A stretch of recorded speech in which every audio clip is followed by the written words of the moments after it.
if you tell yourself, normally I go all the way to lock out my dumbbells and come all the way back down.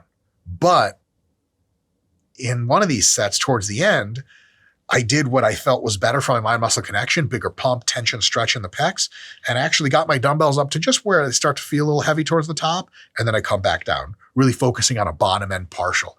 Well, the research confirms this now, that in some cases at least, bottom-end partials are more effective for hypertrophy than even full range of motion stuff with like needless lockouts. You're training your chest, not triceps, why lock it out? That's good reasons. You want to make sure you're tracking properly, whatever. But if you can track well and still just hit the bottom portion for that deep stretch, maybe it's the better answer. Now, what that means is now on dumbbell presses, because you discovered that enhancing the mind-muscle connection gives you a different technique, that in the next set should be your new different technique that you now do for all of the dumbbell presses in the rest of that exercise in the session and the week and month and year, because you've actually just discovered a superior technique.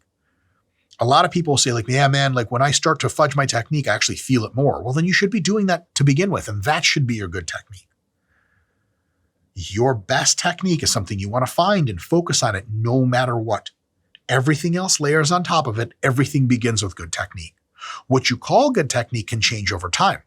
As your mind-muscle connection and your awareness of how joints are affected changes, what is the best technique changes over time.